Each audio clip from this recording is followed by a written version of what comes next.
kot vsak danes bom poletela na svojih krilih do sanj. Vsak moj korak bil je kot dolga zima, pesem samotnih iskanj. Oblečem si pomlad in prijem si sonce v lase in poslušam, kam vodi me, kam svetu moja pesem gre.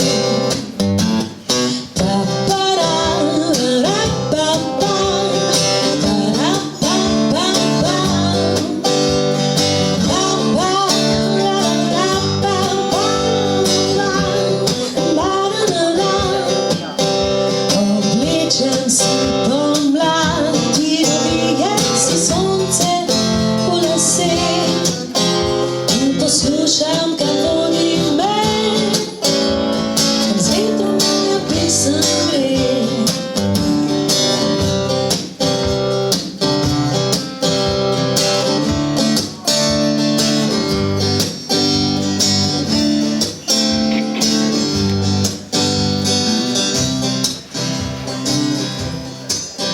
To ni dan kot vsak, danes bom poletela na svojih krilih do sanj.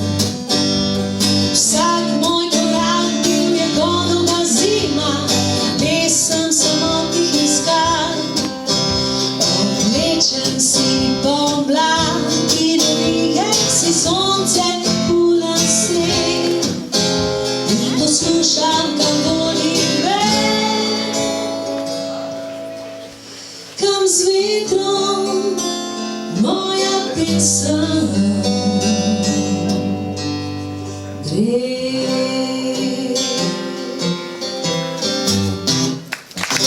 Najlepša pesem. Hvala. Še enkrat čudovit dan vam želim.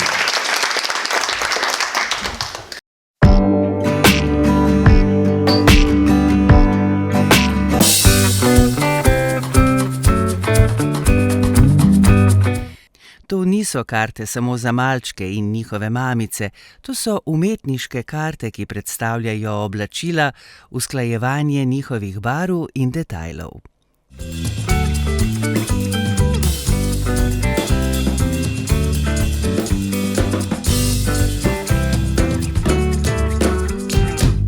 Hvala lepa, vedno sončni, optimistični in pozitivni Janiki Horvat, ki smo jo načrtno vozili iz obale, da s pesmijo Oblečem si pomlad otopli tole ljubljansko kontinentalno klimo.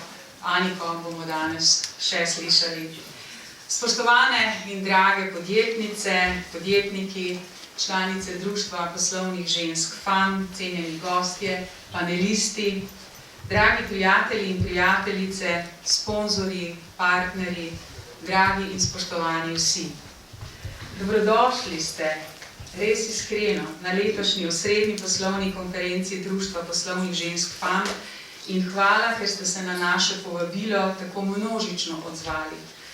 Najbrž tega ne gre pripisati le prodorni in odločni skupini žensk v ozadju tega dogodka in tudi tule v publiki, ki oblikujemo današnjo večino. Gre preprosto za pravi trenutek, za čas, ko svetovne, geopolitične in posledično tudi gospodarske razmere zahtevajo premislek, pogovor, izmenjavo stališč in ideje za strateške premike. Tule smo tisti, ki verjamemo v moč povezovanja, znanja, sodelovanja in izmenjave izkušenj. Današnji dan ni le priložnost za poglobljene razprave, temveč tudi za pogled prek običajnih obzorij, za krepitev mreže in iskanje rešitev za izzive, ki jih kot podjetnice in podjetniki, kot poslovne voditeljice in voditelji srečujemo vsak dan. Časovno se trudimo naše osrednje srečanje umestiti okoli 19. novembra, ki je po določilih Organizacije združenih narodov dan žensk podjetnic, svetovni dan žensk podjetnic. Z današnjo konferenco torej praznujemo tudi naš včerajšnji praznik Se pa s tem dogodkom pripravljamo tudi na naše društveno slavje, namreč prihodnji teden, 26. novembra, bomo poslovne ženske društva FAM praznovale 28 neprekinjenih let delovanja kot samostojno in neodvisno poslovno društvo žensk, najstarejše tovrstno pri nas, pa si lahko zaploskamo in malo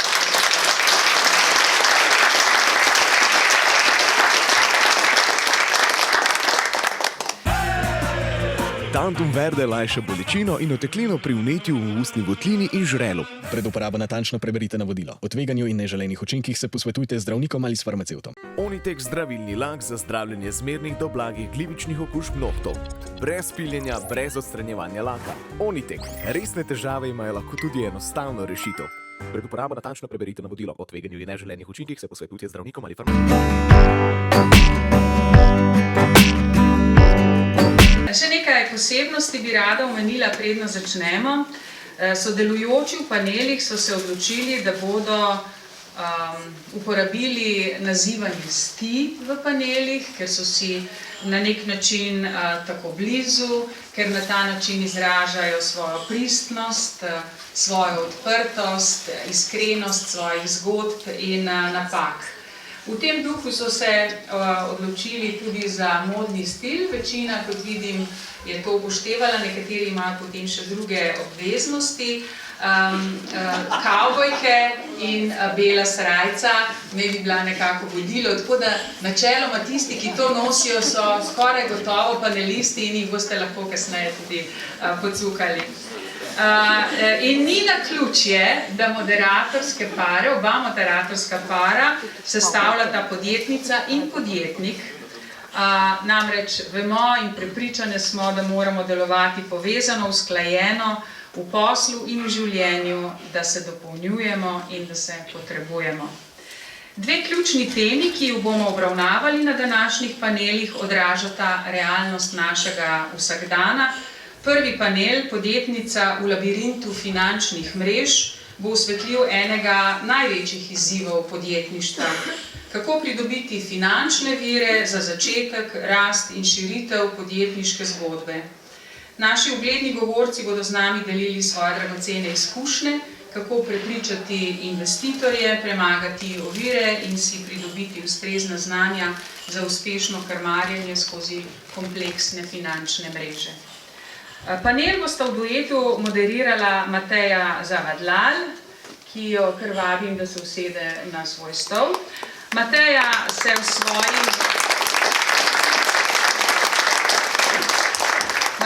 v svoji biografiji lahko med drugim pohvali z več uspešnimi združitvami podjetij, finančnimi in poslovnimi prestrukturiranji, vodenjem podjetij, različnih panog, postavitvami kulture podjetij, učinkovitih procesov in izgradnjo uspešnih timov, pa vsakdo še mnogo več od tega, pa sem izluščila samo nekaj najbolj prepričljivih, vznemirljivih in zgodovinsko zabeleženih dejstev.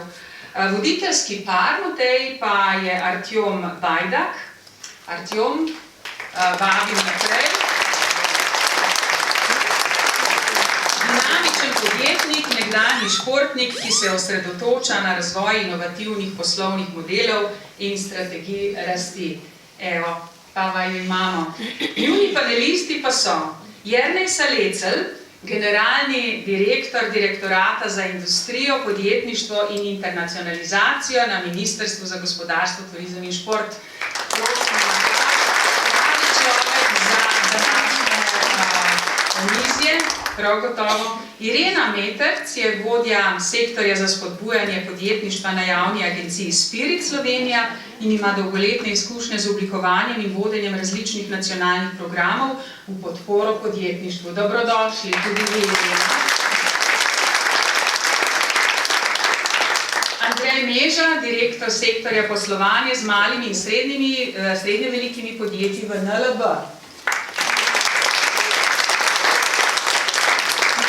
In bančnik celotno poslovno kariero, investicijsko bančništvo, trgovanje, zakladništvo, finančni instrumenti, borzno posredovanje, podjetniške finance in še mnogo tega je zapisano v njegovem življenjepisu. Samo upam, da ima seboj dovolj vizitk, ki vam jih bo lahko na koncu podelil. Erika Kostanšek prihaja iz podjetja E3+, ponaša se z več kot 28-letno samostojno prakso v podjetništvu. Kot računovodja, mentorica in svetovalka deluje v poslovnem finančnem svetu, podporo podjetnikom je nagradila kot certificiran računovodja specialist in certificiran NLP mojster coach. S podpisom standarda izvajalcev računovodskih storitev pri Gospodarski zbornici Slovenije se uvršča med zaupanja vredne računovodske servise in je tudi aktivna članica upravnega odbora Zbornice računovodskih servisov. Potem pa je tu, Mateja je rekla, vse prisotni, vse mogočni Tilen Šarma. Ja, Tilen je finančni direktor družbe ASEX, upam, da sem pravilno izgovorila, in finančni analitik na kapitalskih in surovinskih trgih z več kot 18-letnimi izkušnjami v trgovanju in upravljanju. Je tudi managing partner venture capital sklada Feels Good Capital Partners. Je strokovnjak za finančne in surovinske trge, za združitve in prevzeme, prestrukturiranja in pa, kot že rečeno, venture capital sklade. Je avtor več kot 2000 objavljenih člankov in prispevkov v uglednih finančnih medijih, med drugim Finance, Delo, Bloomberg in Reuters. Dobrodošli, Tilen, tudi vi. Pridružila se nam bo, hvala, tudi Saša Mrak Hendrikson, ki je direktorica poslovnega razvoja v družbi Buckingham Mortgage in predsednica Ameriško-slovenskega kluba v Washington DC-ju. Je ameriško-slovenska strokovnjakinja z več kot 15 let izkušenj na področju marketinga, medijev in poslovnega razvoja. V Sloveniji jo mnogi poznajo predvsem kot prvo silo združenja Manager. Nazadnje pa vendarle ne najmanj pomembno, prav gotovo ne, Tadeja Brankovič, dobrodošla. Tadeja Brankovič ima za seboj kariero vrhunske športnice, biatlonke s 4 olimpijskimi nastopi. Šport je privzgojil vztrajnost in disciplino. Po karieri se je znašla v osebnem in seveda zdravstvenem breznu, iz katerega se je z močno voljo in podporo zmogla izvleči svoje popotovanje skozi šport in bolezen, pa je opisala v knjigi 5. olimpijada, ki jo boste lahko tudi videli. Tudi nekaj izvodov ima, da jo boste lahko kupili, če boste želeli. Najraje pa je na koncu samo Tadeja, navihana, nasmejana in zaljubljena v življenje. Tako, v drugem panelu bomo potem odprli temo, da denar ni vse, je pa seveda zelo pomembno, tisto drugo, mehko. In 50 minut je vaših, spoštovana moderatorja, vaše pa je tudi naše popolno zaupanje in zanimanje. Želim vam uspešen, produktiven in navdihujoč panel, vam pa celoten današnji dan in naj se konferenca začne. Izvolite.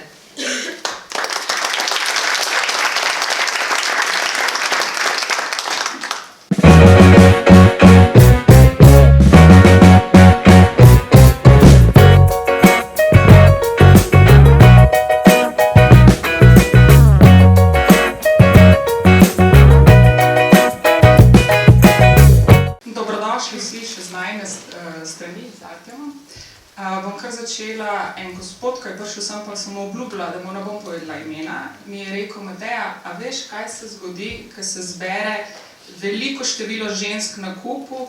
Jaz ga gledam in rekel: poglej ven vreme. Se pravi, deževen dan. In to je čisti dokaz danes. Zdaj bomo pa videli, kaj se zgodi, kadar toliko žensk skupaj tudi prisostvuje taki konferenci, ampak ker vemo, da ženskega brez moškega ni in obratno, sem zelo počaščena, da mislim, da imamo 20 ali 30 moških tukaj. Tako da mislim, da bo kar zanimiva debata. Cilj današnje okroglih miz obeh je ta, da ne glede na ovire se vržemo, v vodo pa plavamo. Tako da tudi za mene, Artur mislim, da je že imel, ne vem, če takmo število je, prvič vodim okroglo mizo. Tako da se že vnaprej opravičujem vseh mojim primorskim napakam, ampak mislim, da bova dala vse od sebe. Glavni cilj tega je, da se danes mi dotaknemo izzivov današnjega časa, jaz se pravim tudi celo življenje, se pravi finančni svet, kako premagujemo finančne ovire in kako v bistvu pridemo s tem pol do uspeha. Naša razprava vključuje širok spekter ljudi, ki je Darinka lepo povedala, od države do različnih agencij, do finančnih institucij, podjetnikov, športnikov. Ni naključje, kot ste videli, da smo moderatorja moški pa ženski par. Zakaj? Tudi ni naključje, kot vidite, sedijo moški pa ženska zraven drugega. Zato, ker želimo poudariti različnost perspektiv na različnem, se pravi pri reševanju različnih izzivov. Ker mislim, da dobro vsi vemo, da ženska ali pa moški malo drugačno izhajamo iz sebe. Današnji cilj je torej raziskati ključne točke, ker se mnogi znajdemo pred ovirami, kako pridobimo finančna sredstva in kako preidemo te meje. Ali je to osebno, ali je geografska, ali pa institucionalna in kdo na tej poti nam lahko pomaga. Evo, da se navežemo na kaj je Mateja rekla. Vsi se soočamo s težavam in najbolje vedeti in se pozicionirati, da razumemo, kje smo s težavo. Mogoče iz lastne izkušnje vem, da večkrat sem se podal na reševanje mojih lastnih izzivov z napačnimi ljudmi ob tistem trenutku. Ne reč od tega, da so bili napačni, a ne, ampak v tistem trenutku ne prava oseba. Zato je tudi nekako želja, da mi to podjetništvo malo razširimo, definiramo in tudi vemo, kdo še mogoče ni prišel v podjetništvo, ve, kje je na točki, v bistvu, ne vem, kot zaposlen, potem kako se ta prenos pride na obrtništvo, da postaneš obrtnik, obrtnica in kako iz obrtništva preideš v bistvu podjetnica, podjetnika. In je fajn, da tudi bomo te vprašanje navezali na točne te v bistvu faze prenosa. Ker večkrat se mi zdi, da iščemo 3 korake predaleč in bi tukaj hotel definirati, kdaj smo v tej poziciji in kdaj je določene treba rešitve iskati in kdaj lahko vi ponudite, v kateri fazi, ko so podjetnike, podjetnice. Tako da to bi se navezal, če je kdo šel skozi to fazo, teda je definitivno kot športnica so razlike, pa lahko, če deliš tvojo izkušnjo, kako je iz tega dela tranzicijo narediti, recimo. Ker tudi športniki so, jaz jim rečem obrtniki, dokler so v državi svoji, ali pa v svojem domačem kraju, pa že morajo biti malo podjetniki, ki grejo v svet. Zdrav tudi v mojem imenu. Hvala za povabilo. Ja, športniki smo mogoče malo v drugačnem segmentu kot obrtniki in podjetniki, vendar cilj, do katerega moramo priti, je pa zelo sličen podjetništvu. Začnemo običajno z veliko željo, ali pa nas mogoče tudi starši usmerijo v to. Vrhunski šport, do katerega sem potem jaz prišla, ni bil to glavni cilj, da bom 4krat nastopila na olimpijadi, ampak to je bil nek proces, skozi katerega pač moraš iti. Velikokrat si v večjem breznu, kot pa na vrhuncu slave.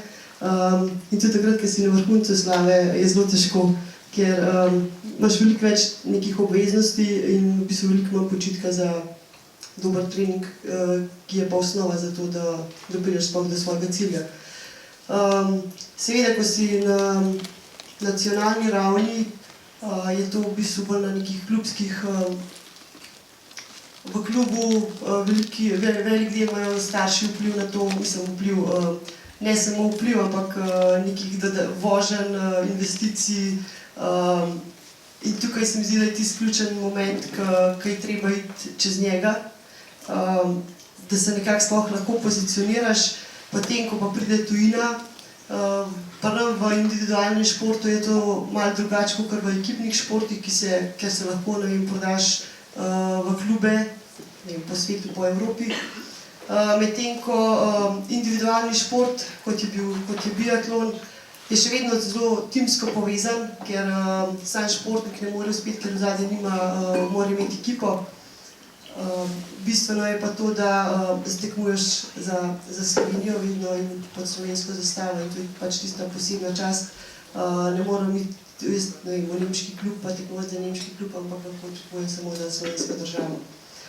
In to je bil en tak pri meni zelo velik motiv tega ponosa nastopati pod našo zastavo. Je pa v bistvu tisto, kar želim mogoče bolj to poudariti, to, da ta proces, ki te pelje čez to, je v bistvu vse skupaj samo povezan s fokusom, ne? In na koncu tudi s financami, več ko imaš ta del, da lahko prideš z boljšo opremo, da lahko imaš boljše pogoje za trening. Skozi te nekdo pač usmerja in jaz sem v bistvu že občutek, da sem cel življenje pod nekim nadzorom, pod neko pomočjo, da me nekdo usmerja. Na začetku so bili to starši, potem je to klubski trener, potem je to reprezentančni trener, ki ga v bistvu ne moreš izbirati, ampak se moraš prilagoditi. Tako da tam je v bistvu ta komunikacija zelo pomembna, da razumeš njega in da on razume tebe. Potem ko prideš na višji nivo, se moraš ukvarjati s financami, ko v bistvu si v študiju, imaš te študijske nasvete, kako graditi v bistvu potem tudi naprej drugo kariero, ker šport je v bistvu toliko ekstremen, da takrat, ko si v tej karieri, v bistvu ne vem, mogoče do 30 leta ali pa po nekaterih športih še manj, je do penziona, do delovne dobe 40 let še kar velika. Tako da je potrebno si postaviti neke temelje za naprej. In tukaj je zelo velik problem v športu, ko v bistvu se zelo veliko zgubi v tej odločilni v bistvu liniji, ko prenehajo z vrhunsko kariero ali pa s športom, pa kje se pozicionirati potem naprej.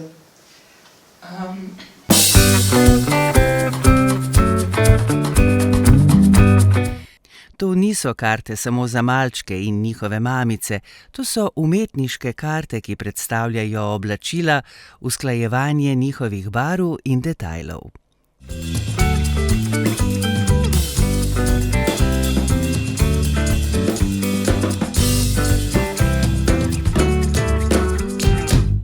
Pri športnikih je najbolj vidna ta razlika med športno kariero, mislim, da je potrebna druga kariera. Pri podjetnikih se večinoma ne vsi odločajo, ampak grejo. Tilen, ti vem, da si bil prvo športnik, pa si se pa odločil v enem trenutku za podjetnika. Zakaj? Ali si že prej tudi razmišljal o tem, ker vem, da ti je šlo dobro? Hvala za vprašanje, hvala za povabilo. Me veseli biti tukaj. Ja, da se navežem na tvoje vprašanje, mogoče že malo tudi Tadeja omenjeno, da to je pač res odvisno od samega posameznika. Jaz sem vedno vedel, kaj je moj end goal, kjer si želim biti, ne vem, če 10, 20, 30 let. Te cilji so pri meni zelo točno, ne bom rekel napisani, ampak točno določeni vnaprej. In tega sem se nekako držal. Jaz sem res bil športnik tudi na vrhunskem nivoju, bom rekel, v košarki.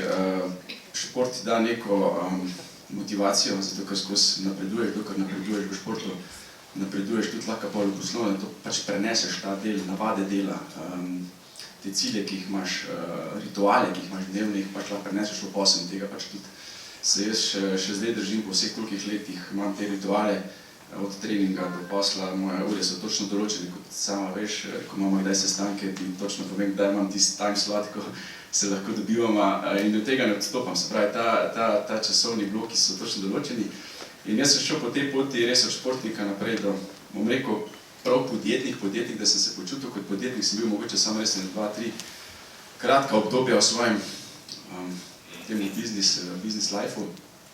Vedno sem bil v nekih funkcijah, ki so bile ali so vezane na večje korporacije ali pa tako kot zdaj zadnje leta, kjer pač razvijamo res eno podjetje iz start-upa, smo zrasli predvsem v eno uspešno zgodbo.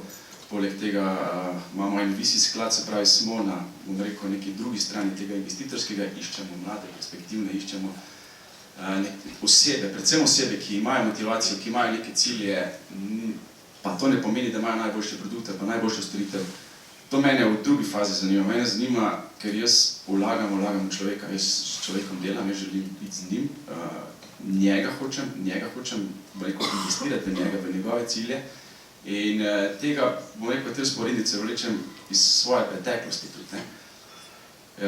Ne vem, če smo se že dotaknili te zgodbe. Jaz sem bil dvakrat v enih start-up zgodbih, ko sem bil mlajši, seveda vsak si želi neki kdaj ustvariti kako podjetje ali pa kak produkt ali pa kaj takega. Jaz sem imel kar dve take revolucionarne ideje. Ena je bila res precej pred časom. Ena taka res smart glasses, ki jih je pol Google razvil, pa Oakley cirka 6-7 let nazaj. Potem smo mi delali že 20 let nazaj. In takrat, ko sem šel do investitorjev, so rekli, ti si tukaj pred časom. Sem rekel, ok, v redu, in sem odslovil sine. In takrat te kar malo potrepa, to pa padeš spet en razred dol in pa se spet iščeš. Druga moja zgodba je pa bila, da sem imel dejansko res en super produkt. Sem šel na trg, rezal kar zelo lepe denar. Ampak se je to zgodilo glih na dan finančne krize. In naslednji dan je bil indeks minus 50%, jaz sem finančnik, jaz sem kaj to pomeni, in sem rekel, čakaj malo, to je zdaj začetek finančne krize, jaz to ne morem vlagatelju narediti. In sem naslednji dan vse vlagatelju vrnil, čeprav tega ne bilo treba. Sem jim vrnil ves denar do zadnjega evra. Razvil produkt do konca, ustvaril nič, revenue s tem, ampak vsi, ki so pač uporabljali to mojo platformo, so pa dejansko zelo lepo, dejansko lahko svoje naložbe upravljali. Da se mi zdi, da tako kot Teja rekla, se mi zdi, da ta prehod od osebnosti do teh svojih ciljev je proces. In čez ta proces večkrat padeš, se pobereš, spet padeš, se pobereš, ampak na koncu, če imaš ti nek end goal, nek končni cilj, zagotovo uspeš. Tantum Verde lajša bolečino in oteklino pri vnetju v ustni votlini in žrelu. Pred uporabo natančno preberite navodilo. O tveganju in neželenih učinkih se posvetujte z zdravnikom ali s farmacevtom. Onitek zdravilni lak za zdravljenje zmernih do blagih glivičnih okužb nohtov. Brez piljenja, brez odstranjevanja laka. Onitek. Resne težave imajo lahko tudi enostavno rešitev. Pred uporabo natančno preberite navodilo o tveganju in neželenih učinkih se posvetujte z zdravnikom ali farmacevtom. Jaz in Tina tudi poslovno sodelujeva in kakor je povedal, jaz sem po mojem še te generacije, ki smo bili navajeni samo delati. No, Tilan mi je pa pokazal, on ima petke fraj. In v moji glavi, ki bi to povedal, če bi bilo to včasih, kako petki fraj, mislim, dela urnik, se ve, kako je. V mojih časih bi bilo, to je pa nesposoben, kako on si lahko vzeme. On je zelo uspešen v svojem poslu, v financah, in v moji glavi je prišlo do tega, da če mi dva malo slučajno neko stvar in je petek, vem, jaz se potil na njim petek. In jaz sem to čist brez problema sprejela. Druga, kar je bila, ki je rekel rutina, ima svojo rutino, do 12 do 1 gre na kosilo. In jaz sem tudi včasih da je naredila sestank, pa je rekel, pa kako si, a ti misliš, da prazna vreča lahko stoji. Se pravi, dosti stvari se eden od drugega lahko naučimo in jaz nimam te navade, da bi se tako držala tega striktno prehranjevanja, ampak mi na koncu naše telo živi zaradi prehrane, to je to osnova. Ampak tretje, kar pa je pa fokus. Zdaj pa bom dala besedo Eriki, kako je ona lahko, če svojo zgodbo deli, imela rituale, fokus, proste dneve, mislim, da jih zdaj že imaš. Erika nam bi povedala svojo zgodbo. Ja, lep pozdrav in hvala za vprašanje. Jaz pa nisem športnica, sem pa mama 4 otrokom in podjetnica. In moji trenerji so bili v bistvu moji otroci. Naj tukaj povem, če lahko, na tem mestu, moj prvorojeni otrok se je pač rodil prepozno in seveda večji del možganov je poškodovanih in trenutno zdaj živi v zavodu. Ampak to je bila ena posebna vrsta izkušnje, ki v bistvu sem se od njega zelo veliko naučila. Se pravi, ta fokus. Praviš, Mateja. Fokus, kdaj delati, kdaj spati, kdaj biti z njim. To zame je pomenilo, ko je poštar pozvonil na vrata, sem ga mogla imeti v naročju, ker če ga nisem imela, če sem jaz to slučajno pozabila, sem imela potem za 2 uri dela, ker je raztresel moko, pa se je igral, pa makarončke, pa to. Pač bil je en poseben otrok, še vedno. Ampak jaz sem mu neizmerno hvaležna, ker jaz sem se takrat naučila stroge discipline. In seveda, na začetku sem bila najprej zaposlena. In ko sem bila na porodniškem, se je pa delala neka reorganizacija, torej ta naš računovodski servis na obrtni zbornici so rekli, da ne sme biti več računovodski servis pod okriljem zbornice, ker je to neprofitna organizacija in da moramo iti vsi na svoje. In so nam razdelili SP status. In takrat sem jaz v bistvu postala silom prilike samostojna podjetnica. Ampak, ker jaz na to nisem bila pripravljena, sem se srečala dvakrat z kar težko finančno situacijo. Težko sem se pobrala, no. Moram reči, da smo bili včasih lačni, nisem vedela, kaj bom kuhala, zeplo nas je. Strah me je bilo dežja, ker sem vedela, da imam samo ene in edine čevlje, ki so imeli luknjo v podplatu in sem vedela, da bom cel dan mokra. Tako da sem šla čez tako nezavidljivo situacijo. Ampak vse sem zmogla, ker sem verjela, da če bom delala dobro in če bom delala več, kot delam zdaj, mi bo nekega dne se življenje obrnilo v dobro. In res se mi je. V bistvu, takrat sem spoznala, da samo služba je premalo za tisto, kar si jaz želim. In najela sem njivo, posadila sem krompir, zelje in zvečer, ko so šli otroci spat, sem šla s tisto katrco, če se kdo spomne, kakšen avto je to, s tisto katrco, sem se peljala na njivo, pustila luči pržgane in sadila sadike in po noči zalivala, zato da je to nekaj zraslo, ker nisem želela biti več lačna. No, in v glavnem zadeva se je rešila tako, da sem poleg službe delala tudi pomagala v nekem drugem servisu, v neki trgovini sem delala, pač prevzemnice in tako naprej. Skratka, delala sem 3-4 službe. Delala sem tudi na vrtnariji in na tržnici prodajala rože. Se pravi, vse, kar mi je prišlo pod roke, vse. Zame je bilo samo to. Nikoli ne bom prodala poštenosti in iskrenosti. Naredila bom vse, kar je možno. In zato mi je danes hudo, ko gledam podjetnike in rečejo, jaz grem v stečaj, jaz nimam denarja, jaz ne morem plačati računov. In potem, ko jaz rečem, ok, jaz ti lahko pomagam, jaz sem bila tam, jaz vem, kako se pride ven, a želiš, da ti pomagam? In moram reči, da zelo redki so pripravljeni iti po težji poti. Najlažje je reči, jaz grem v stečaj, osebni stečaj. In to je neka vrsta, ki me žalosti, ampak ne glede na to, torej jaz sem šla iz zaposlene najprej v obrtnico, delala sem sama, in potem je bilo vedno več povpraševanja in tako sem začela zaposlovati ljudi in vsakič, seveda, v računovodstvu smo večinoma ženske in vsakič, ko je šla ena na porodniško, smo zaposlili še eno. In ko je ona pač eno leto delala z nami, je prišla tista gospa z porodniške, smo rekli, ne damo jo stran, se smo jih naučili dela z nami in tako smo se z vsako porodniško mi povečali. Tako da, če nas je danes 12, si lahko preštejete, koliko otrok se je že v naši firmi rodilo.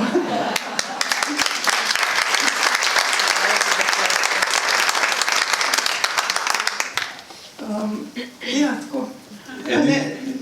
Edin bi navezal, kje ste pa v bistvu kakšne informacije iskali ljudi, odkot ste črpali v bistvu znanje za reševanje, ali pač prišlo iz vas znotraj?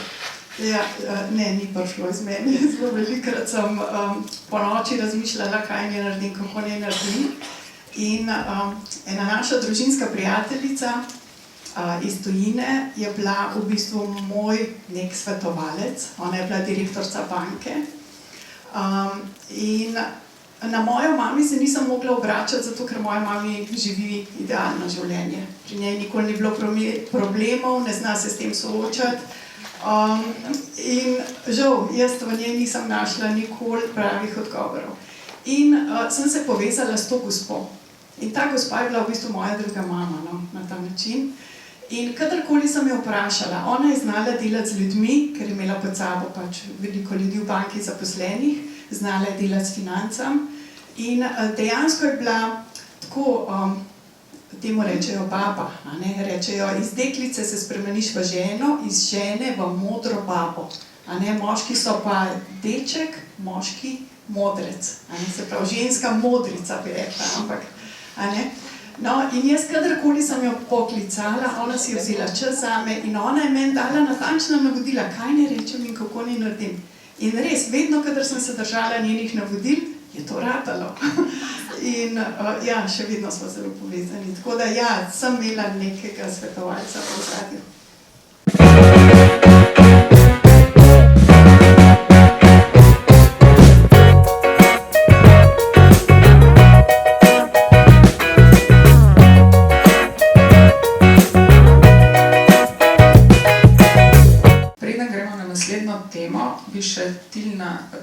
vprašala. Tadeja, ko smo se mi dve pogovarjali, si mi rekla, da je eden od tvojih mentorjev, ali pa bom rekla pravih učiteljev, bil ruski trener. Zakaj? Ja. Ki ti še vedno pride prav ta njegovo učenje. Zdaj me ta zgodba od Erike več čisto potegnila, zelo podoben. V glavnem, ja, ruski trener sem v bistvu, jaz sem zelo pozno začela v bistvu iti v ta, rekaš, trenažni proces. Pri 13 letih sem šele začela tudi kontinuirano trenirati in sem zelo hitro napredovala, ker jaz sem bila zelo, tisti, kar je trener rekel, ti sem jaz naredila in v bistvu sem bila že takrat zelo začrtana ali pa fokus, v bistvu nisem hotela iskati bližnjic, vedno sem želela iti tako, kot je bilo na planu napisano, oziroma še malo več. In sem dobila pri 15 letih trenerja po rodu Rusa, on je res mi dal tinte piti. V glavnem, zelo ta ruski princip, brez demokracije. Spomnim se, da sem imela takole koravde takrat, pač tisti bolj nora leta, polhranjenih koravd okrog, pa je rekel, no, kaj foto reče domov, jaz ko vesel je, ki pridem dan, ne. Tako, no, jaz tako odaril bite, ne, tako mislim. V bistvu on tako sploh ni toleriral, on je res samo, tam je bilo vse v procentih, vse je bilo v analizi, ne vem, ko smo streljali, je rekel, po 7 dneh, danes, ta teden ustrelila 350 strelov, od tega jih je bilo 25 grešenih procent tak, no, to ni celih 2% več kot prejšnji teden, no, to slabo, to ni dobro, ne, mislim, tako, to je... Tadeja, kako gledaš danes na njega? V bistvu danes sva še vedno v kontaktih in me je zelo veliko naučil in danes je moje izhodišče vedno tako, da bi vsakmo mlademu športniku ga dala en let za trenerja, da bi ga res malo izpilil in v bistvu res postavil tako, kaj je v bistvu zelo pomembno. Ker tam res ni bilo manevra, no, in je pa res, da on nas je naučil, ali pa me je naučil, da res moraš slediti njemu, pač zaupanje je bilo, demokracija sploh nič, ampak ta, kaj je cilj, in jaz sem vedela, da če hočem svojo cimro prehteti, kljub temu, da je bila 10 let starejša od mene, da moram pač več trenirati, ne. In če on dal meni 2 ure, sem jaz dobila 2 ure 15, ne, in ravno zaradi tega, ker to mi je bil edini cilj, da lahko uspem. In tudi danes se mi zdi, po športni karieri je to zelo pomembno tudi v današnjem svetu, te generacije pa v podjetništvu, da več dela to, kar je Tino rekel, da v petkih to ni super, že študiram, želim to narediti, ampak tako, je pa navajen smo delati, ne, in to se mi zdi danes bistveno v tem poslovnem svetu, da si pripravljen delati in delati za svoj cilj, no, in kar ne obupaš, jaz pač nikoli ne obupam in jaz vedno rečem, da za naslednjim ovinkam je pač moja priložnost in zmeraj iščem ta ovink. Tilen, povej še ti nam, ker ti si vseeno malo drugačen. Fokusiram prioritete, kdo je bil tvoj mentor, ampak kdo te je naučil tega, dvomim, da si se rodil tak, no.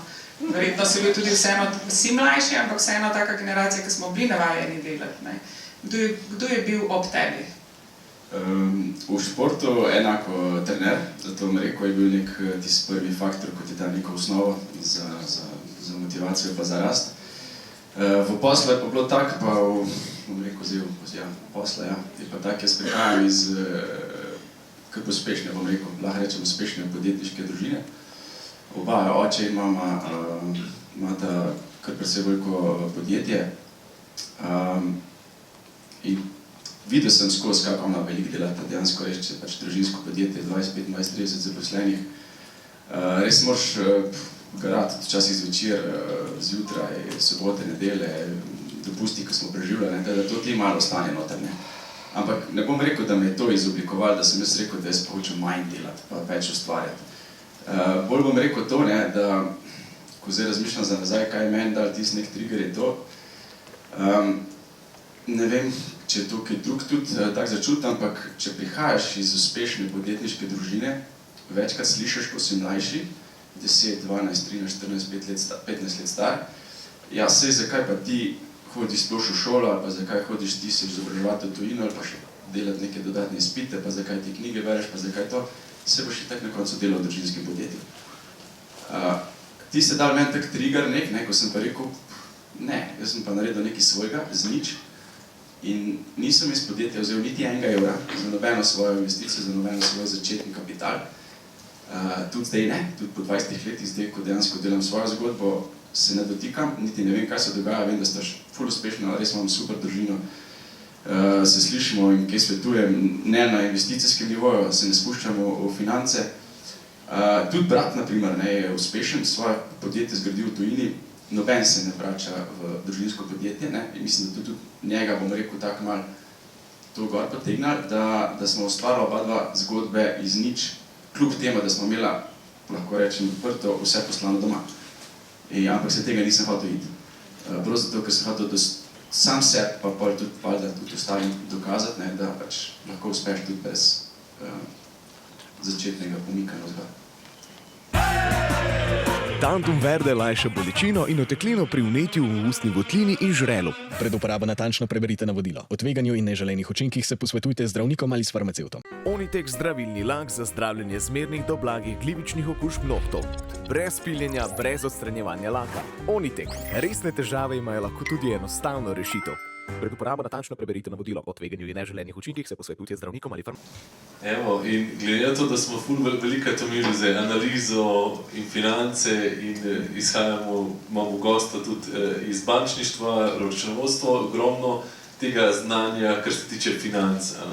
In me zanima sploh iz bančniškega vidika, a je dovolj znanja, ko ljudje pridejo po financiranje, ali ga malo primankuje in kakšni so koraki, recimo, če v primeru, da ga primankuje. Lepo pozdravljeni še v mojem imenu. Krasne zgodbe. Če lahko sam malo pokomentiram za začetek, bi je bilo super, športnik, podjetnik, pa bom rekel štart, pa tako. Po mojem je dosti podobna zgodba, recimo, če si športnik, šport postaja zelo ekskluzivna in če imaš finance doma, so zelo pomembne postane. In enako verjetno velja za podjetnika. Če doma skupaj zberejo denar, pa vsi malo investirajo, verjetno je možno štartati neko podjetniško zgodbo in taka je ponavadi zgodba. Jaz sicer nisem bil nikoli podjetnik, sem se pa malo poslušal, kaj je žena delala, žena je podjetnica. In seveda, ko prideš na banko, vprašanje, kako šarmirati bančnega uslužbenca, da da denar. Nažalost, dame tudi v bankah so večinoma ženske zaposlene, tako da mogoče pošljate partnerje, mogoče kaj hitreje. Banke ali pa vse finančne institucije so profitne organizacije, to je treba razumeti. In v prvem koraku banka lahko pomaga predvsem z nasveti, z, bom rekel, strukturiranjem vaše ideje, medtem ko pa v začetku je kapital tisti, ki ga rabi podjetje. In kapital se pridobiva na drugačne načine. Potem, ko pa se podjetje razvija, potem pa seveda banka pride noter, odigra svojo vlogo z svojimi izkušnjami, kaj je dobro, kaj je slabo. Cashflowi so vedno scenariji, ki jih rabite. Vedno, kadarkoli se boste ukvarjali, to bo verjetno računovodstvo boljše vedlo, naredite si cashflow scenarije, tiste najboljše, tiste najslabše, pa tistega vmes in te scenarije potem ponavadi banka preverja, ali je zgodba kredibilna, ali vaše predpostavke držijo, ker vse je temelji na nekih predpostavkah, vedno se bomo lahko zmotili. Bilo je leto 2008, ker smo mislili, da se bo svet podrl, ker so se finance zrušile, in smo mislili, da tudi nikoli več ne bo enaka, ampak svet se, kapitalizem se vrti naprej po svojih nekih pravilih in se potem spet pobere. In tisti, ki preživijo tisto, bom rekel, ta najhujši del, ki imajo ta scenarij pripravljen, so potem v bistvu se pokazajo pa priložnosti. Vsaka kriza je seveda tudi priložnost in ustvarjajo se novi poslovni modeli in nove priložnosti. Takrat, ko je vse dobro, takrat smo tako vsi dobri. Tako da banko šarmirate z dobrimi pripravljenimi zgodbami, s cashflowi, pa človeške odnose, vedno je pa energija. Tudi v banki, ne glede na to, da smo zelo formalistični, čutiš, a je neka samozavest, a je neka energija, a bo iz tega nekaj ratela. Mi smo imeli v preteklosti zgodbo, to je bilo 2008, smo imeli zgodbo z skladom tveganega kapitala. Ampak banke se to ne znamo iti. Mi poznamo, bom rekel, bilance, mi poznamo pretekle dogodke, statistiko, ekonomsko okolje, inflacijo, gospodarstvo in tako naprej. ne razumemo pa, bom rekel, tega kapitalskega dela. In seveda, ker je šla finančna kriza, se ta zgodba ni dobro razpletla in smo se umaknili iz tega dela. Se pravi, mi ne vstopamo z financiranjem kapitala do deležev, ampak skušamo pa pomagati na druge načine. NLB smo si dali neko poslanstvo, da v tej regiji, kjer delujemo, to velja praktično za področje celotne bivše Juge, upam, da bomo kmalu tudi na Hrvaškem, imamo poslanstvo razvijati to regijo. Mi tle ostajamo s srcem in dušo, želimo, da je to, bom rekel, zdravo okolje, zato tudi v bistvu ta zeleni prehod zelo močno poudarjamo, da se bo ljudje tle dobro počutili. Videla sta zelo dobro povedala, kako je ciljna usmerjenost pomembna. Jaz mislim, da mora človek tudi uživati v zgodbi. Imamo krasno državo, krasno regijo, ki se jo da izkoristiti, ki je super tle živeti in če ne uživaš na poti, tudi cilji. Ko priješ pa do cilja, kaj pa zdaj, cilj sem dosegel. Če nisi užival na poti, po mojem nisi dosti naredil. Andrej rekel si, da je pomemben poslovni načrt, cash flow ga večkrat poudaril, energija, tim, ljudje, ki pridejo, pa predvsem si poudaril tle večinoma žensk, da če ženska ima poslovnega partnerja ali moškega, naj raje pošle njega. Zdaj pa moja dva vprašanja. Kaj se zgodi, ko vemo, kakorkoli finančni svet je še vedno dokaj moški? Kaj, če nima moškega?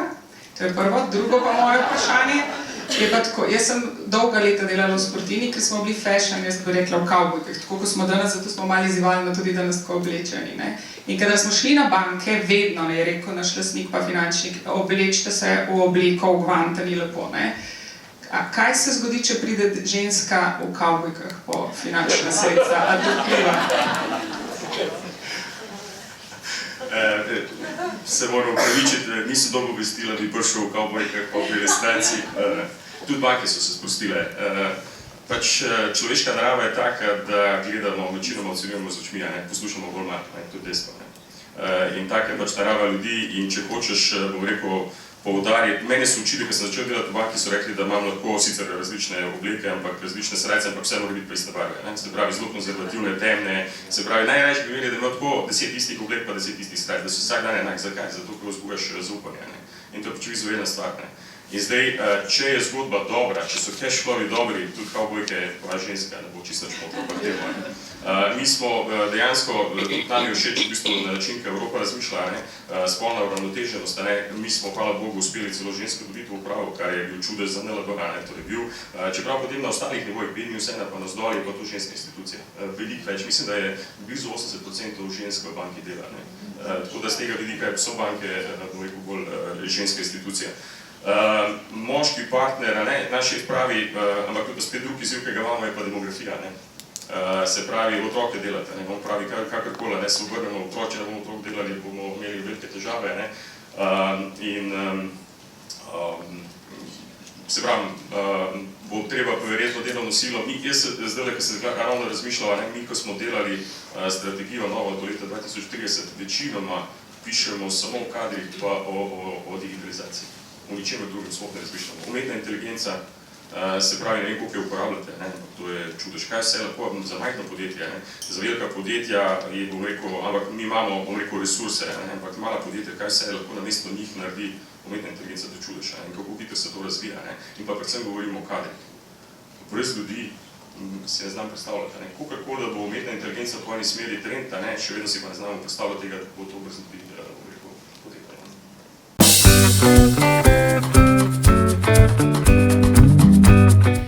To niso karte samo za malčke in njihove mamice, to so umetniške karte, ki predstavljajo oblačila, usklajevanje njihovih barv in detajlov.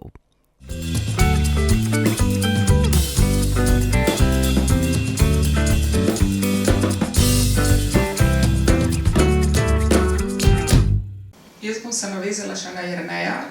Nismo se zmenili Jerneja danes v kavbojkah, prihaja pa z Ministrstva za gospodarstvo. Jaz sem bila 10 let na zunanjem ministrstvu in smo imeli strog kodeks, ko smo ga podpisali, da moramo biti vse sivo, črno, temno, ne daj Bože, da so ženske bile odprtih ram, nogavice so mogle biti.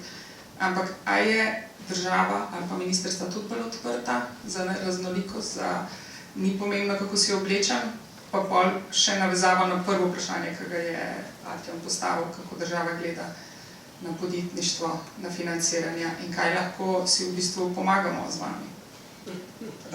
Jaz mislim, da če odgovorim s tem, da nisem sodeloval na Zoomu, ker ste se dogovorili, da bomo oblečeni tako, pa sem danes zjutraj, ko sem se pripravljal, sem se matno dal kavbojke, pa srajca, tako se najboljše počutim.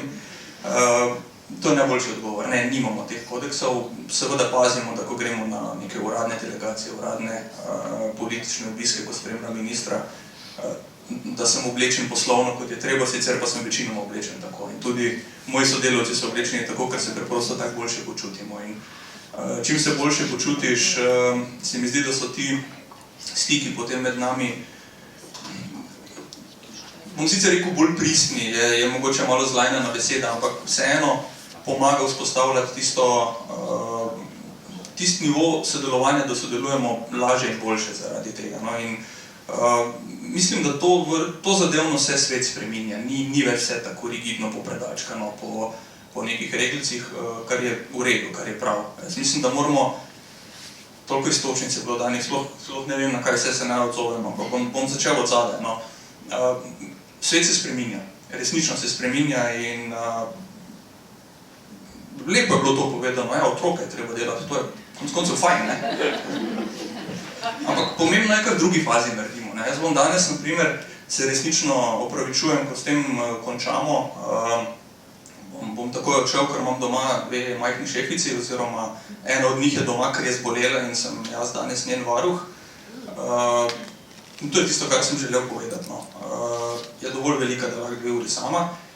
Zelo pazim pri tem, da tudi ker sem več z doma, imam obveznosti v službi, kadar pa je le možno, pa jaz ostanem doma. Oziroma, da si ta bremena z ženo, koliko se le da, enakomerno porazdelimo. Ker vem, da je to izjemno pomembno. Ženske imajo v tem pogledu izrazit privilegij, da lahko skrbijo in imajo otroke, ampak vpliva to tudi na njihovo kariero. Mislim, da smo možje tisti, ki moramo to prepoznati in vsaj poskušati neutralizirati zaradi tega, ker s tem zgubljamo en velik del potencijala v širšem smislu.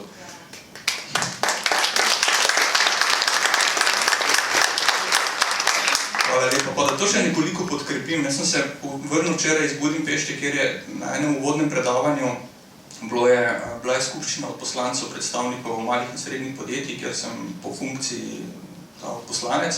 Na tem predavanju je povedal en ugleden gospod, mislim, da celo Nobelov nagrajenec, da pri pridobivanju tveganega kapitala je še vedno samo 10% žensk, vse ostalo so moški. Kar je slabo. Spet zgubljamo tisti potencial. Se pravi, so moški bolj uspešni, bolj prodorni, zato ker bolj znajo zgodbe prodajati. To je njegova analiza, ne moja. Ženske so bolj faktične, bolj natančne, bolj sledijo neki strukturi, znajo postaviti pot do cilja, moški smo pa bolj na strateški ravni, konceptualno in to je tisto, kar se boljše prodaja. In tukaj moramo vedeti, da se res eni drugega z tega vidika dopolnjujemo. Tako da, samo za podkrepitev prejšnjega, resnično se mi zdi, da moramo ravnotežiti prisotnost spolov, pa ne na vsak način z nekimi kvotami, to je sicer dobra pot, ne pa nujna prava. No. Kar se pa tiče dostopa do finančnih sredstev strani države, da država spodbuja, pomaga marsikateremu podjetniku, tudi specifično podjetnicam, pa bom pustil Ireni, da kaj več mogoče o tem pove, zato da opolnomočimo še ta sektor, da spodbudimo tudi podjetnice, da grejo na podjetniško pot. Spirit ima fantastične programe, tudi Slovenski podjetniški sklad ima veliko programov, tudi mikroposojila, garancije, skratka tudi, da poskrbi, podpre podjetnike, podjetnice za finančnimi sredstvi, kadar je potrebno. Bi pa želel eno stvar opozoriti. Je bilo že danes povedano večkrat, jaz tudi rad navezujem šport in pa posel, tudi sam sem bil športnik. Treba je biti, ne nujno, da delaš zelo veliko, ampak takrat, ko pa delaš, moraš pa delati zbrano. In pomembna je disciplina in pomembna je doslednost. Karkoli delaš v življenju, pa si tudi lahko 5-krat vzameš pravi. Samo po moje so njegovi Sotilnovi urniki, one druge dni, ko dela nabasani, pa takrat, ko dela, res ne. Dobro, pa s fokusom. disciplina pa doslednost. Jaz mislim, tudi takrat, ko država da denar, hočem reči, to ni bližnic, tudi v športu ni bližnic. Res je treba veliko delati, veliko je porazov, ki jih noben ne vidi. Od poraza do končne zmage. Super zgodbe. Vsi bi na prvo žogo rekli, wow, kakšni fantastični posamezniki, ampak vsak ima od zadaj toliko porazov, ki jih noben ne vidi. In vsem je všeč ena ideja, kak je super čim prej priti do cilja, ne pa tudi, kar vse je treba za to narediti. In to je v športu in podjetništvu enako, pa tudi v kulturi, v glasbi, v slikanju. Vse je pravzaprav enako, treba je veliko delati, treba je vaditi. No, tudi v poslovanju z državo je tako, to sem želel povedati. Tudi mi spremljamo cilje, spremljamo to, kar je bilo povedano, da bo doseženo in mora biti doseženo. Da dobiš državni denar, ni nujno bližnica. Je lahko pomoč, ni pa bližnica. Imamo prav tako postavljene kriterije, ki jih je treba res dosledno slediti, tako kot pri vsem ostalem. Ima poslovni načrt, dobro idejo, uspešno manjše podjetje v Sloveniji, zdaj bi pa rada šla, ne vem, v Italijo, Avstrijo. Irena, kaj lahko se obrnem na vas, kaj bi svetovala, kakšne so pomoči v Sloveniji za take podjetnike, podjetnice? Ja, tako bom rekla, to, da imam poslovni načrt, je že kar fajn. Ker mi opažamo pri aktivnostih, ki jih izvajamo, marsikatero podjetje, ki ni nujno, da je mikro, sploh nima poslovnega načrta, oziroma je vse v njegovi glavi, nima pa na papirju spisan. Kar je po mojem malo alarmantno, kaj pa, če se mu kaj zgodi, govorimo v primerih podjetij, ki imajo tudi 30-40 zaposlenih, pa ima ta lastnik recimo vse v glavi. Procese, vse mu je jasno, on vse ve, ampak kaj, če se njemu kaj zgodi? On ima odgovornost za toliko in toliko zaposlitev. Tako da to, da ima, je fajn. Sicer nudimo tudi podporo pri temu, da prideš do spisane variante. Imamo ogromno podpornega okolja, ki pa tem pomaga. Za start-upe so razni inkubatorji in tehnološki parki, sicer je tudi veliko podpore v smislu vavčerskih spodbud, ki lahko koristite mentorje, eksperte, ki vam pri tem pomagajo. Ampak vprašanje je bilo na tuji trg, tukaj bi se navezala. Ok, poslovni načrt je. Pomembno je, da ta poslovni načrt vsebuje dejansko plan za vstop na nek trg. In ko se potem odločiš da za vstopanje na nek trg, ga je treba zelo specifično dobro poznati in po moje za vsak trg imeti specifičen izvozni načrt, ker trgi so različni, že če govoriš, ali greš na francoski trg ali pa italijanski, so to mogoče čist drugačni poslovni modeli zahtevani. Tako da tudi podpora pri internacionalizaciji poslovanja, torej ko se širite na tuje trge, na Spiritu kar precej ponujamo od raznih seminarjev in webinarjev, da spoznate specifične trge, ki vas zanimajo, kako poslovati na tistih trgih. Zdaj, ko govorimo o tujih trgih, neki so evropski trgi, ki so že sicer težki, čeprav smo Evropska unija vsi eno, vsaka država ima svojo regulativo, tako da že evropske države treba specifično dobro poznati, če vstopate v njih, kaj šele potem, ko govorimo o oddaljenih trgih izven Evrope. Ampak recimo en tak program, bi ga kar omenila, je recimo podpora oziroma usposabljanje mladih izvoznih menedžerjev v podjetju, da se jim skozi neko ekspertno pomoč in modul usposabljanja pomaga priti do izvoznega načrta. Ta program mi imenujemo ITM in ga delamo skupaj s švedsko organizacijo International Trade Management. V bistvu tukaj skozi kar več modulov, čez par mesecev ga speljamo, ta vaš zaposlen, kakorkoli dela konkretno na enem izvoznem načrtu in poleg ogromno znanj o tujih trgih, o tem, kako prodajati na tujih trgih, pride tudi do konkretnega izvoznega načrta, ki ga lahko potem tudi v podjetju realizirate. To so neke brezplačne vrste podpore, ki jih država zagotavlja. Je še cela vrsta drugih, tako da osnovne informacije do te podpore lahko prijete ali prek naših spletnih strani. Zdaj za izvoz je to izvoznookno.si, sicer pa za različne podjetniške spodbude, kje so viri financiranja, kaj je na voljo.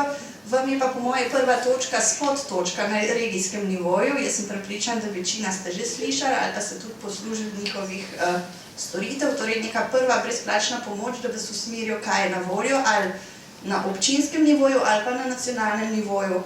Zdaj govorim o teh nepovratnih sredstvih, Spirit, Slovenski podjetniški sklad, ministrstvo, marsikatera bi vas znala pa verjetno usmeriti tudi na te vire, ki jih potem banke ponujajo, ali pa druge oblike financiranja, že v smislu, da razumete, kakšna je razlika in kaj konkretno za vas je najboljše.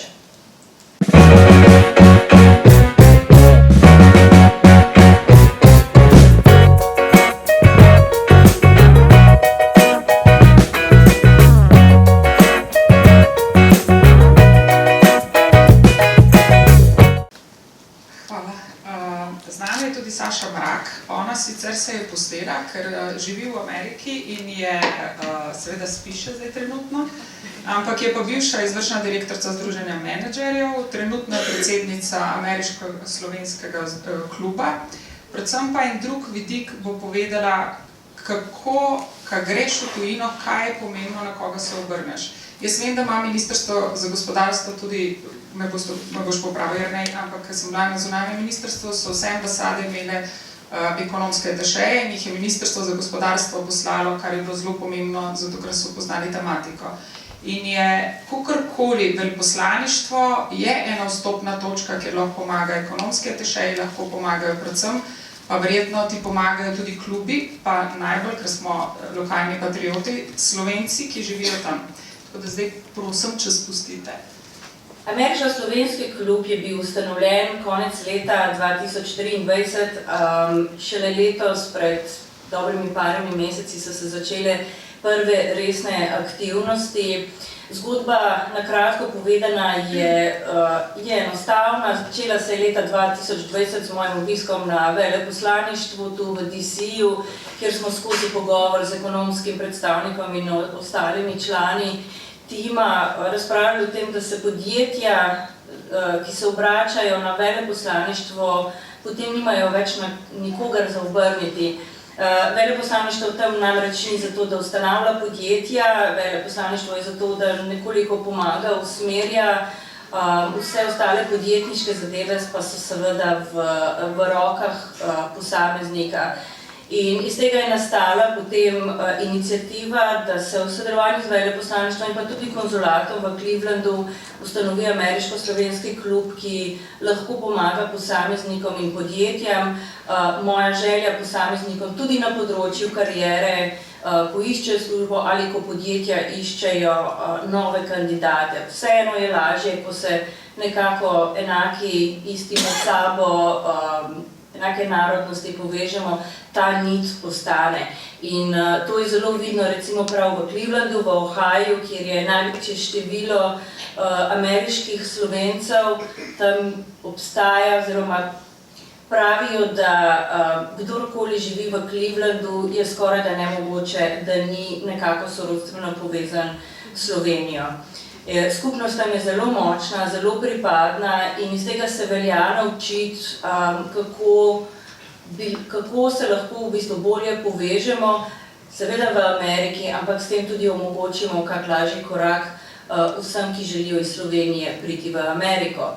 Tam je ogromno, v Sloveniji imate ogromno organizacij, ki lahko pomagajo pri prodoru, ampak ko se enkrat tu v Ameriki, je pa ključna pomoč tu. Na koga se obrneš, koga pokličeš, kaj to pomeni, kaj ta zakon pomeni, zakaj so take pravne zahteve, zakaj to toliko stane, zakaj je potrebno ta market research, zakaj so take logistike, certifikati, kako delati z vlado. Vladno pogodbeništvo je najbolj donosen posel na nek način tu, kako investirati, kakšni so pogoji investiranja, hipotekarnih posojil, financiranja. To je vse drugače, če imaš nekoga, ki govori tvoj jezik in ti to lahko nekako pove s primerjavo tega, kako poteka to v Sloveniji, veliko lažje vsak razume, lažje vstopa in sprejme včasih tudi tisto potrebno ali čakanje ali časovni in finančni vložek, ki pa se vsakemu potem lahko tudi obrestuje. Nekateri tudi sprašujejo, kako je zdaj, ko je Trump ponovno izvoljen. Nihče ne ve tu, kako se bo vlada oblikovala, kaj pričakovati, ampak svet gre dalje in življenje tu gre dalje in tudi podjetništvo in mali podjetniki, ki so prav tako utrip ameriškega podjetništva, ne samo te velikane, ki jih morda spremljate in vidite. Amerika je tudi dežela malih podjetnikov, ki svoje bitke bijajo naprej, ne glede na to, kakšna je politična struktura. Podjetništvo je neka osnova delovanja tu v Ameriki in ne glede na vlado se razvija naprej. To morda samo toliko v spodbudo, da zaradi vsak medijskih poročanj in nekih strahu, ki upravičeno ali pa morda neupravičeno prihajajo ven, ni za odvrniti delovanja v Ameriki. Amerika je še vedno ogromen trg podjetništva in priložnosti, ki pa se jih je seveda treba lotiti s skrbnim načrtom, z razumom in upoštevanjem tega, da tekmujete s 330 milijoni ljudmi tam, med katerimi jih je ogromno takih kot je pač vsak podjetnik in vsak želi samo svoj kolač in to se ne zgodi čez noč. Tantum verde lajša bolečino in oteklino pri vnetju v ustni votlini in žrelu. Pred uporabo natančno preberite navodilo. O tveganju in neželenih učinkih se posvetujte z zdravnikom ali s farmacevtom. Onitek zdravilni lak za zdravljenje zmernih do blagih glivičnih okužb nohtov. Brez piljenja, brez odstranjevanja laka. Onitek. Resne težave imajo lahko tudi enostavno rešitev. Pred uporabo natančno preberite navodilo. O tveganju in neželenih učinkih se posvetujte z zdravnikom ali farmacevtom. Naše paneliste. Prosim. Ja, se verjetno dosti na glas govorim. Dvignite se gor, Marko. Lep pozdrav, Marko Šola. Jaz bi se najprej zahvalil res vsem panelistom za vrhunsko debato, super zgodbo, veliko navdihujočih ljudi smo danes slišali. Za začetek bi rad izpostavil in se zahvalil osebno gospodu Andreju Meži za eno izjavo, ki jaz mislim, da dobila malo premalo podpore, da nam danes primanjkuje otrok. Tako da ta zadeva mislim, da je zelo sporna v današnji moderni družbi in je v bistvu tudi ena od težav, da danes v bistvu ženske sam imamo neke nove standarde in jih merimo sam potem na kateri poziciji so, pa koliko so uspešne, pa koliko imajo TRR na računu. Mislim, da imate veliko več drugih vrednot za ponuditi svetu, kot samo, ne reči, v tem aspektu. Druga stvar je pa, da v bistvu jaz sem imel neko svojo osebno zgodbo, kjer sem pri 22 letih se hotel spustiti v prevzeme in združitve, katerih v Sloveniji, dajmo reči, ni neki veliko mentorjev. In imam v bistvu neko zelo, dajmo reči, dobro izkušnjo, kjer sem v bistvu najdel gospoda, starega 62 let prek LinkedIna, ki ima pa 40 let izkušenj po svetu, v bistvu globalno s prevzemi in združitvami in ki si v bistvu vzel svoj čas in na 2 leti zelo veliko učil. Me tudi marsikaj naučil in mislim, da, kot je gospod Meža povedal, sem jaz moral pridati velikrat na banko v obleki pa kravati, zato da so me bančniki malo bolj domače sprejeli, kot bi me ponavadi na prvo žogo. Tako da mogoče eno vprašanje za vse paneliste, kako v bistvu spodbuditi uspešne podjetnike, podjetnice, da v bistvu sprejmejo mlade, ki imajo neko željo, se naučiti stvari, mogoče z malo više perspektive in ne imeti nekaj, dajmo reči, bolj podporna administrativna dela prvih 8-9 let, so pa tudi pripravljeni, kot smo danes slišali od športnikov, grist 10 plus tur na dan in se določene stvari naučiti v privat svetu zelo hitro. Ker po nekih mojih osebnih izkušnjah mogoče v Sloveniji, ko pristopaš uspešni podjetnici, uspešnem podjetniku, si mogoče včasih zelo hitro zavrnjen, ker se zdi, kam imam pa jaz od tebe. Jaz sem zdaj 30-40 let garal, ne bom zastonj dal nekih svojih izkušenj tebi. In po mojih izkušnjah se pa mogoče z nekim 60-letnikom in 60-letnico, ki sem jih jaz tudi imel v svojem življenju, da mi svetujejo pri M&A-ju, praktično lahko zelo, zelo veliko naučiš in je krivulja učenja in rasti veliko hitrejša, kot če probamo čez vse iti sami. Hvala. Andrej, ki bo podal Malo smo s časom omejeni, tako da na hitro še tako ponovno. Mogoče sam na ta zadnji del vprašanja, ki se ga navedel, kako dati priložnosti mlademu. Jaz bom čisto svojo osebno izkušnjo povedal. Nisem še naredil diplome, bil sem v 4. letniku pisal diplomo, jaz sem se že zaposlil na takrat največji borzni hiši. Spravi je ultrakapitalistični lastnik, finance, samo finance. Mislim, da sem bil star, ne vem, 23-24, se ne spomnim več, ampak zelo manj. Prva zaposlitev je rekel, Tilen, tule imaš 1 milijon evrov, imaš 1 leto časa, da se dokažeš. In sem iz 1 milijona prišel na 9 v 9 mesecih. Takrat mi je ponudil bolj funkcijo direktorja, da sem pač vodil ljudi, cirka 20-25 zaposlenih po celi regiji, upravljal cirka 300 milijonov. To je ena od takih zgodb, bom rekel, ker pač dobiš možnost, ja, jo zagrabiš, ampak potem, valjda, naslednje zgodbe, ko so pa vedno take, da ko si hotel rasti, te je vedno eden, bom rekel, bremzal. Naravno te je bremzal. Tudi če si ti videl, da si bolj sposoben do njega, od svojega nadrejenega, bom rekel, si bil zabremzan na neki stopni. In moja osebna izkušnja je, da vsak človek potrebuje neko rast. Na tebe gleda drugače, ko si star 25 let, ko si star 30, ko si 35, ko si 40. In to sem jaz se zavedal, ko sem bil nekje do 30 leta, potem po 30 letu, od 35 se pa začnejo vrata odpirati. Se pravi, tisto zgodbo, ko boš ti gradil, pa če boš dejansko res imel čisto zgodbo, brez nekih, bom rekel, res pacov, kakšnih škatljivih pacov, ampak da boš gradil zgodbo, pa imel nek fokus, pa svojo motivacijo, pride čas sigurno, ko bo imel vsak možnost, da se dokaže. Mogoče čisto formalistično, se pravi, v manjših podjetjih je verjetno stvar kulture, bom rekel, lastnika, direktorja, zato ker on je svetilnik, ki kaže pot. In če je on pripravljen prenašati znanje na svoje kolege, potem tudi oni to delajo naprej. Jaz mislim, da vso znanje tega sveta je tako že na internetu. Se pravi, edino, kar dela razliko, je attitude, skills pa attitude. In to dela razliko med ljudmi. In tisti, ki misli, da bo z skrivanjem znanja ohranil prednost pred sodelavci, pa je po moje že... In potem je pa kultura. Zdaj mi v veliki inštituciji imamo pač formalno zapisane vse tiste kulturne zadeve, ki morajo biti, se pravi, vsak dobi svojega mentorja, ki pride badja, to sta te različne osebe, en, ki ga socialno uvaja, drug, ki prenaša znanje, ampak to narediš formalistično. Zdaj, a pa se to potem dejansko resno dogaja, je pa stvar, bom rekel, top managementa, ki to pokaže, kako se pa to naredi.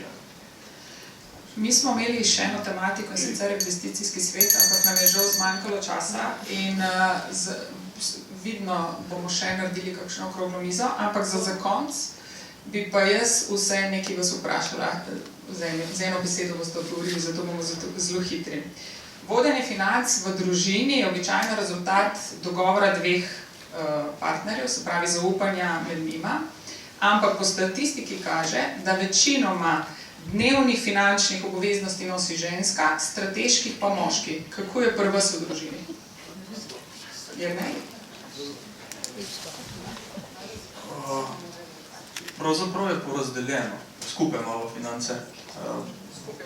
Dnevne finance je razdeljeno glede na prihodke, so razmerno približno, strateške pa se v resnici posvetujemo. Tudi žena dela v finančni organizaciji, oziroma organizaciji, ki je tudi finančna, pa je najprej mene vprašala, kaj bi, pa sem rekel, najprej ti svoje kolege vprašati, kaj ti svetujejo, ker se mi zdi to bolj primerno.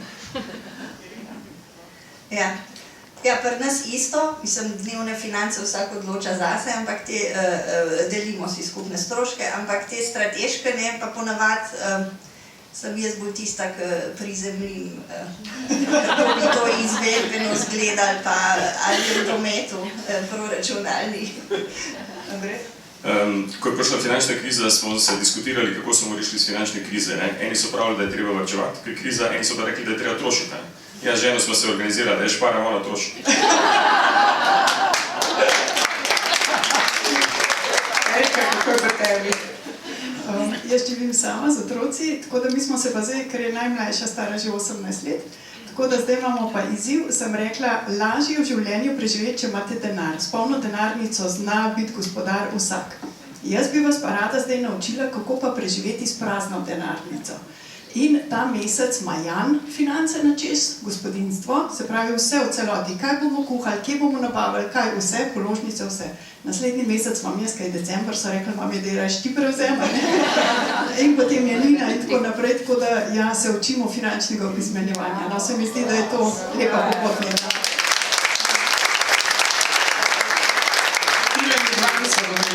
Ful me zanima, kaj boš povedal. Ja, mogoče bo šokirana od odgovora. Moja žena je tudi, bom rekel, predvsej uspešna poslovna ženska v eni večji farmacevtski družbi, ampak kar se financ tiče, res ne ve. Res ne ve, je pa tudi, da tudi nisem jaz človek, ki bi rad razlagal te zadeve njej ali pa ljudem njej podobni. In dejansko delam sam vse, od strateških naložb do manjših naložb, do vsega gre iz mojega portfelja. Spomnim se samo en del, ker smo imela, en kratek čas smo imela skupni račun, pa se mi zdi, da je zdržal 6 mesecev, ker sem pa videl, da je pač večina šlo za neke online shoppinge, pa sem mogel to ugasniti. Ampak bila je druga zgodba za njo, je rekla je, da moj način investiranja je preveč agresiven za njeno razumevanje kapitalskih trgov. In da se ona tega pač noče iti. Sem rekel v redu. Ima ona svoje in jaz ne vem, koliko ima denarja, nič ne vem, ona ne ve za mene in to je to. Ok, še Tadeja. Samo še časa. Dolgo zgodbo. Ne, kaj na hitro. V glavnem, jaz živim isto sama. Najslabša naložba je bila poroka.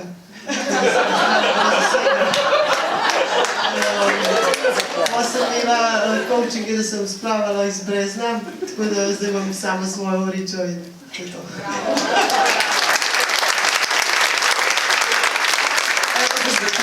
Današnja razprava nas je spomnila, kako...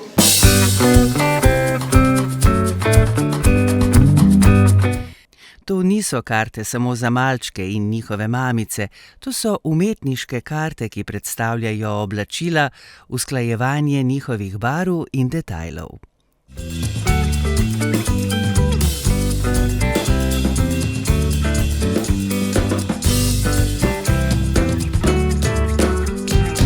Pomembno je, da vsi, predvsem pa tudi ženske, krepimo svojo finančno pismenost in samozavest v vseh vidikih življenja. Na tej poti ni prostora za obup, videli smo kar nekaj zgodb in si moramo zapomniti eno ključno misel in to pomeni, da nas ne sme biti nikoli strah vprašati za pomoč. Zdaj, če ne vem, če veste, ampak če razdelite besedo pomoč na dva dela, pomeni, da greš po moč. Poiščite podporo, ali bojo mentorji, ali so prijatelji, ali so poslovni prijatelji, ali so finančni svetovalci, imamo dosti izobraževalnih programov, razne institucije, klubi, videli smo, da nas vse različne, ki nam lahko pomagajo. Bistvo je, da imamo fokus in da vemo, kaj moramo vprašati. Naj nas vodi prepričanje, da ni napačnega časa za začetek finančnega izobraževanja, ni prevelikih ovir, ki jih ni mogoče premagati in ni izziva, ki ga bi s podporo in odločnostjo ne bi mogli rešiti. Zato vseh pozivam, bodimo drzni, raziskujte, vprašajte in predvsem nikoli ne prenehajte iskati moči v sebi in v ljudeh okoli vas. Tako da hvala omizje, da ste se pridružili, da ste si vzeli čas. Mislim, da je bilo izobraževalno, ampak tudi zabavno.